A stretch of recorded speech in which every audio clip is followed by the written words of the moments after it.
Bayangkan kamu berhasil memberontak, mengalahkan salah satu kekuatan militer terbesar dunia, lalu mendirikan negara sendiri. Kedengarannya seperti akhir yang bahagia, kan? Tapi Haiti punya cerita yang berbeda.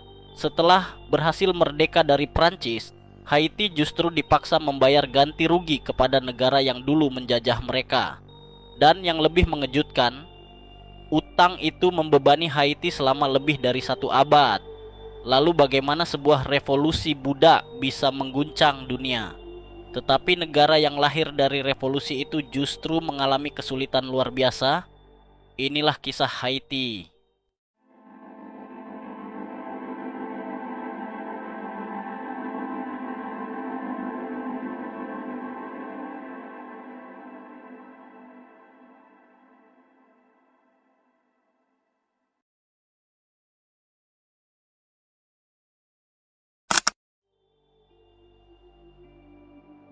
Sebelum membahas revolusinya, kita harus kembali ke akhir abad ke-18.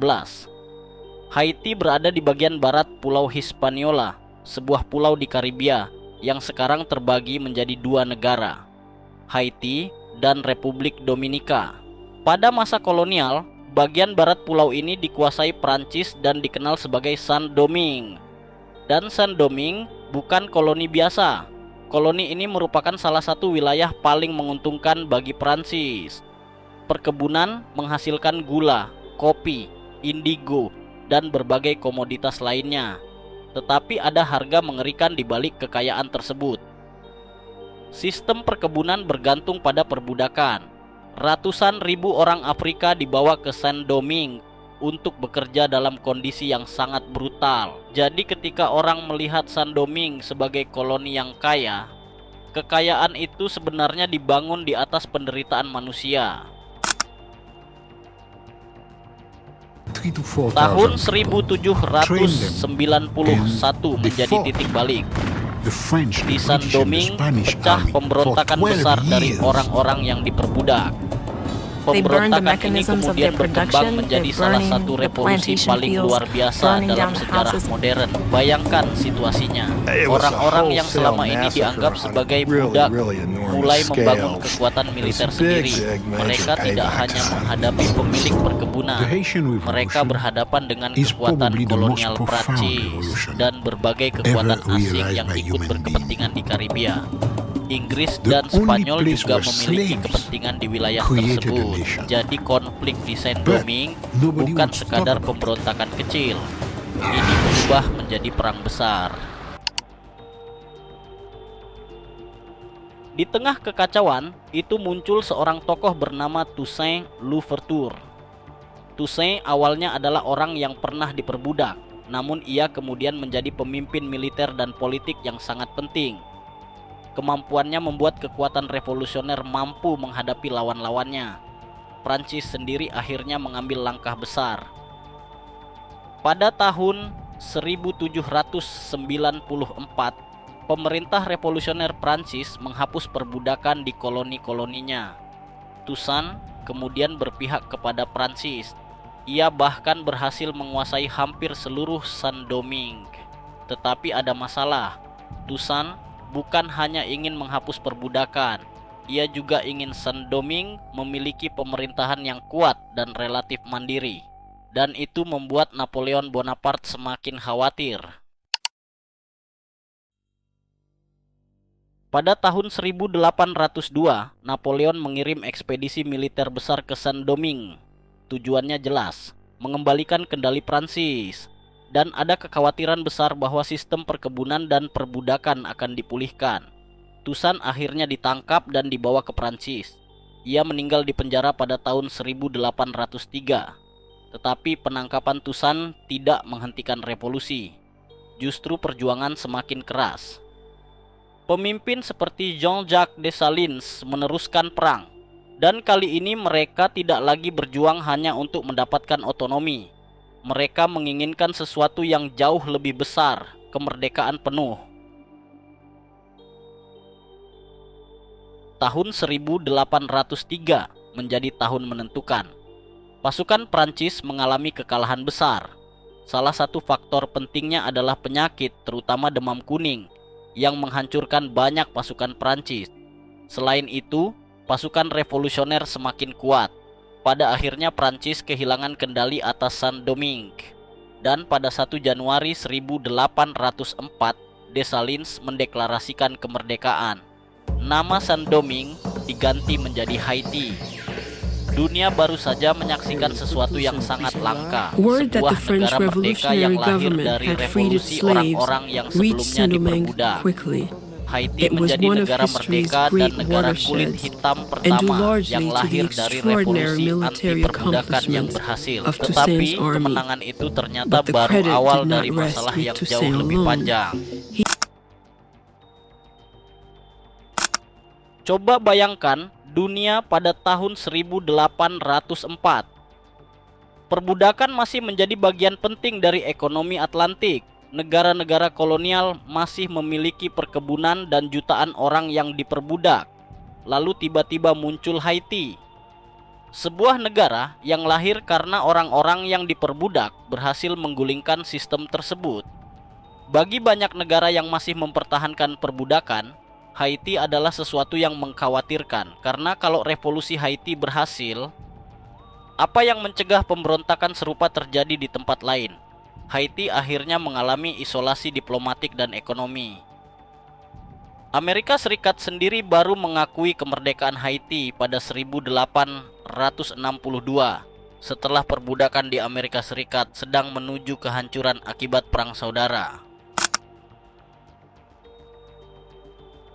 Dan sekarang kita sampai pada salah satu bagian paling kontroversial dalam sejarah Haiti. Tahun 1825, Prancis mengirim kapal perang ke Haiti. Pemerintah Haiti diminta membayar kompensasi kepada mantan pemilik properti kolonial Prancis sebagai syarat untuk mendapatkan pengakuan Prancis. Nilainya sangat besar, 150 juta franc.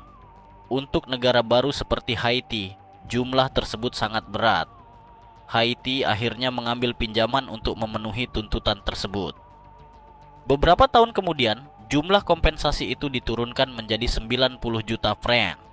Masalahnya bukan cuma jumlah uangnya. Haiti harus membayar melalui sistem pinjaman yang membebani keuangan negara. Akibatnya, sebagian besar sumber daya negara yang seharusnya bisa digunakan untuk pembangunan justru tersedot untuk pembayaran utang dan bunga. Disinilah kita harus berhati-hati. Kadang cerita Haiti di internet disederhanakan menjadi Prancis menghancurkan Haiti dengan utang. Kenyataannya jauh lebih kompleks. Haiti juga mengalami konflik politik internal, pemerintahan yang tidak stabil, perang saudara, masalah ekonomi, intervensi asing, dan berbagai bencana. Tetapi indemnitas kepada Prancis memang menjadi beban besar.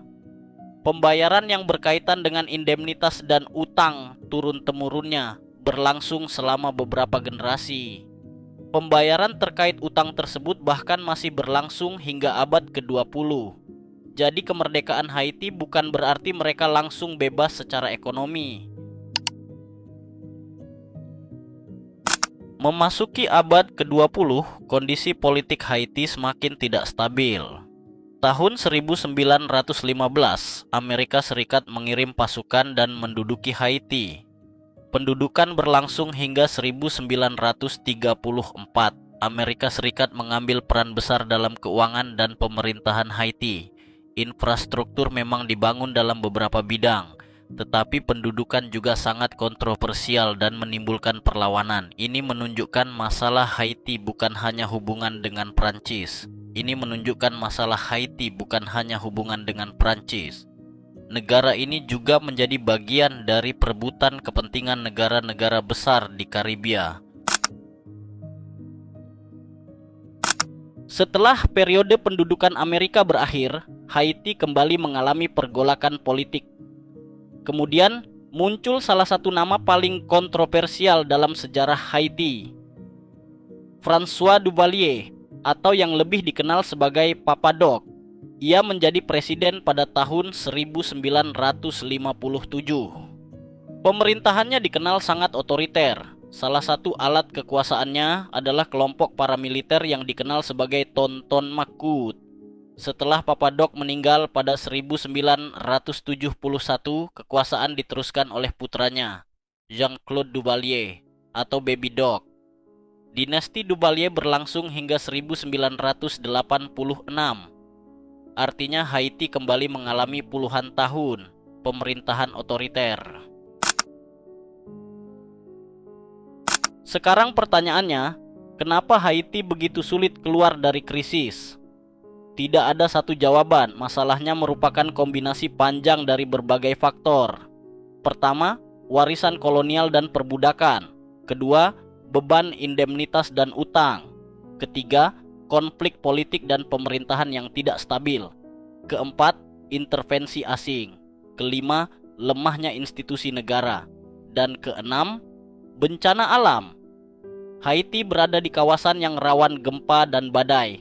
Salah satu bencana paling menghancurkan terjadi pada 12 Januari 2010 ketika gempa besar mengguncang Haiti. Ratusan ribu orang meninggal atau terdampak. Infrastruktur negara kembali hancur. Ada satu hal yang sering dilupakan ketika membicarakan Haiti. Haiti bukan sekadar negara miskin. Haiti adalah negara dengan sejarah revolusi yang luar biasa. Revolusi Haiti menunjukkan bahwa orang-orang yang diperbudak mampu mengalahkan kekuatan kolonial dan mendirikan negara sendiri. Pengaruh revolusi ini terasa jauh melampaui Karibia. Haiti juga memberikan bantuan kepada perjuangan kemerdekaan Amerika Latin. Salah satu tokoh yang mendapat dukungan Haiti adalah Simon Bolivar. Pemerintah Haiti membantu Bolivar dengan syarat penting. Perjuangan kemerdekaan itu juga harus mengarah pada penghapusan perbudakan. Haiti modern masih menghadapi banyak tantangan. Kemiskinan, ketidakstabilan politik, lemahnya keamanan, bencana alam, dan persoalan ekonomi terus menjadi masalah. Tetapi kalau kita hanya melihat Haiti dari sisi tersebut, kita kehilangan bagian terpenting dari sejarahnya. Karena Haiti pernah melakukan sesuatu yang pada zamannya dianggap hampir mustahil. Mereka menghancurkan sistem perbudakan kolonial melalui revolusi bersenjata. Mereka mendirikan negara sendiri. Dan mereka memaksa dunia untuk menghadapi pertanyaan besar. Apakah kebebasan benar-benar berarti kebebasan jika negara yang baru merdeka masih harus membayar harga kepada bekas penjajahnya? Haiti mengajarkan satu hal penting. Kemerdekaan politik dan kemerdekaan ekonomi tidak selalu datang bersamaan. Pada tahun 1804, Haiti memenangkan perang kemerdekaan, tetapi perjuangan mereka belum selesai. Setelah perang melawan kolonialisme berakhir, muncul perjuangan lain, melawan utang, isolasi, konflik politik, intervensi asing, dan bencana. Dan mungkin itulah bagian paling tragis dari sejarah Haiti. Mereka berhasil melakukan revolusi yang mengubah dunia. Tetapi selama 2 abad berikutnya mereka masih harus berjuang untuk menentukan masa depan mereka sendiri. Inilah Haiti. Negara yang memenangkan kemerdekaannya dengan darah, tetapi harus membayar mahal untuk mempertahankannya.